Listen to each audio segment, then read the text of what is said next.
Quel système des finances publiques pour un Cameroun émergent à l'horizon 2035? Une affaire de tous dans le contexte de la pandémie Covid-19.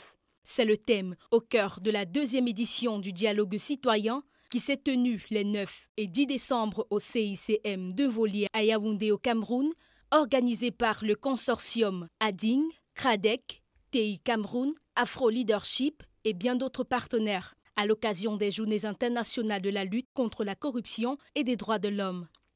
Depuis des décennies, l'économie du Cameroun est en proie à la corruption.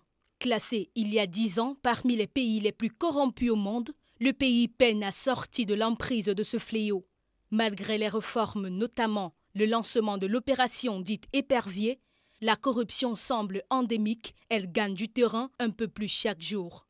Une situation alarmante qui préoccupe les organisations de la société civile qui ont décidé d'initier le dialogue citoyen. Nous avons pensé qu'il était important de consacrer 1 ou 2 jours ou 3 jours, pourquoi pas une semaine, et de discuter des priorités nationales qui sont des priorités qui nous touchent tous en tant que citoyens et qui peuvent avoir de l'influence dans notre vie au quotidien. Et c'est cela qui nous a poussés à développer ce cadre de dialogue. Ce dialogue vise à favoriser l'engagement cohérent des grands groupes et des autres parties prenantes, ainsi que les organisations de la société civile sur les ODD, l'agenda 2063 aligné sur la vision 2035 pour un Cameroun émergent.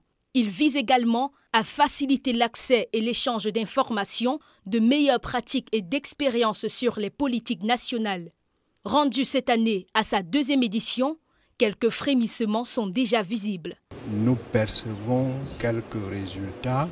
Nous pouvons dire qu'à partir de l'initiative de concertation en termes de dialogue citoyen, nous pouvons dire qu'il y a une adhésion à cette idée, à ce principe de se rencontrer et de discuter et de regarder ensemble pour pouvoir réaliser nos objectifs de développement. Toutefois, l'un des défis pour les organisateurs est d'associer les organismes en charge de la lutte contre ce fléau. Nous ne pouvons pas arriver à atteindre les objectifs dans ce combat sans toutefois avoir tous les parties prenantes. Par exemple, ANIF et les autres, CONAC, par exemple, Comité des comptes, ce sont les parties très importantes dans cette lutte. Ils ne sont pas disponibles. L'année passée, c'était le même scénario.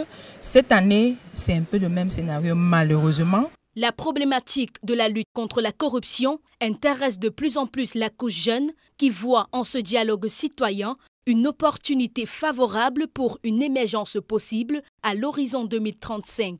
Nous pensons qu'en réalité, c'est une bonne base pour un essor futur de l'implémentation des politiques publiques. Le consortium entend donc, par ce dialogue, contribuer à l'amélioration de la gouvernance budgétaire pour le bien-être du peuple camerounais.